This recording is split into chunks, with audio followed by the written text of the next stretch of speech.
Well, folks, big news tonight. Welcome back to the channel. Keith here from Commander Hoops. If this is your first time coming across the channel, like and subscribe below would be appreciated. I do apologise about my big mallet head in the shadows as well. But let's kick it off. Brendan Rodgers has left Celtic Football Club. The club and himself have come to an agreement that he handed his resignation in today. He's taken the team to the furthest he can, and he's gone after 291 games over 2 terms at the club. A man that brought us a treble, a double treble, guided us towards a treble. Then he won 2 trophies in that season in his final year, in his first term. Went to Leicester, came back to Celtic, and he helped us win the double in our first season and then a double last season, the League Cup and the league. The indications were there. We did have a good campaign in Europe last year. We got into the playoffs of the Champions League with a new format, some big victories in the Champions League. The occasions was there when he said after the game in Munich that he wanted to add 2 or 3 more players and have a good go at the Champions League. And that wasn't the case in the summer. He didn't get back by the board. Let's be honest, every Celtic fan will be in agreement that Brendan Rodgers didn't get the toys that he wanted to move the team forward. Selling Kuhn was a big one. Selling Kyogo last January was a big one. Selling Matt O'Reilly was a big one. But players come and go. It is just the fabrication of Celtic. They buy small, they sell big. And Rodgers, the signs were there when we failed to qualify for the Champions League over in Kazakhstan. The signs were there when we drew at Ibrox, which we should have beaten Rangers. Let's be honest. They were on their knees. We should have beaten them. Drawing at home to Hibs was a big one. Losing at Dens Park last weekend was a big one. And then the nail in the coffin, getting beaten yesterday, was a big one. Former players were calling out saying he needs to take accountability for these failings, and he kept this quote of, I'm used to driving a Lamborghini, now I'm driving a Honda Civic. I think Brendan Rodgers as a manager, yes, he's a Celtic fan. He wants to see the club do well, and he's came out on record said he was happy at Celtic. He said that the last time back in 2019, and he ended up leaving the club, going to Leicester the following week. I think it was there with the interviews over the last couple of weeks with different outlets that he was hinting for a move out of Celtic.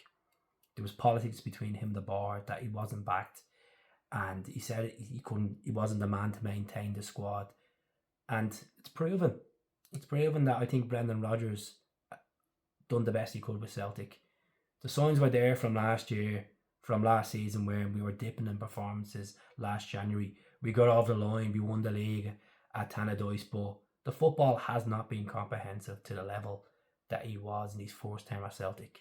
Yes, the different personnel, football have changed over time, but I just feel like we were on a down spiral with Brendan Rodgers.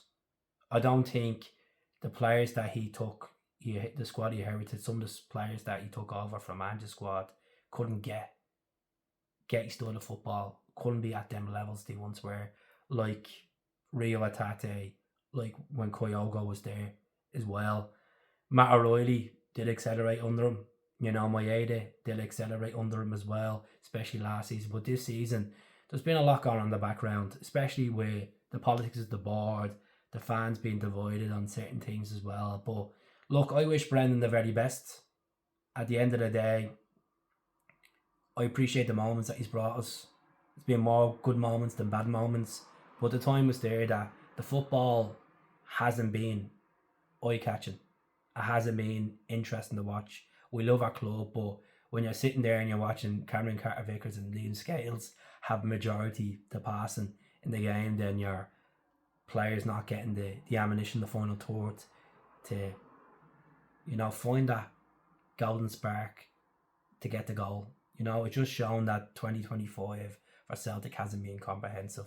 Yes, we won the league title, but most of the work was done in the first half of the season, folks. So, who's coming in? Martin O'Neill, Sean Maloney. Martin O'Neill was on TalkSport later on saying that he thinks Hearts have a good chance of winning the title. Who would imagine Martin O'Neill coming back to Celtic Football Club after leaving the club 20 years ago?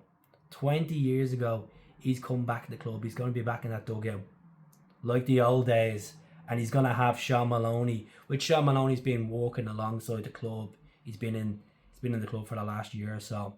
So I've been saying a couple of times on the channel, I think the club are gonna go cheap route and get Sean Maloney in the permanent manager one day, or Scott Brown. I think they are going down the avenue. It's just an interim caretaker basis until Celtic can get the recruitment policy in the right direction, folks. If it's gonna be a Knutson or an Ange or even a Nuno or even a Rafa Benitez or a David Moyes, I don't really know, folks. But the most important thing is Brendan Rodgers has been relieved of his duties. It's been a difficult season so far, and it can only get better or it can only get worse. And I think with Martin O'Neill back at Celtic, a guy that is passionate about the club, a guy that has been around a long time, a well-established manager in football. We all know what Martin O'Neill has done. He came in, transformed Celtic Football Club. He was the one that started this legacy of the early 2000s to make us dominant. 25 years later, we're still talking about Martin O'Neill, the last manager to bring us to a European final in Seville. A man that, brought in the likes of Chris Sutton, John Hartson, TDA Aga, some players over the years, some players that really stick out. He transformed Stilian Petrov, made Stilian Petrov an unbelievable player. Got really good times with Henrik Larsson as well. But that's all nostalgic moments. What matters is Martin O'Neill will be in the dugout this coming Wednesday when we play Falkirk at home with Sean Maloney as his second man. Will John Kennedy still be there? Maybe. Because John Kennedy's worked alongside, obviously, Neil Lennon, Ronnie, Brendan, Ange. Will he be a part of the coaching staff? I don't really know. Time will tell. But let me know in the comments. Are you happy that Brendan's gone? Are you delighted Martin's coming in? Are you feeling a bit sad that Brendan's gone? Do you think it was the right decision? Let me know in the comments and I'll speak to you all soon. Hell.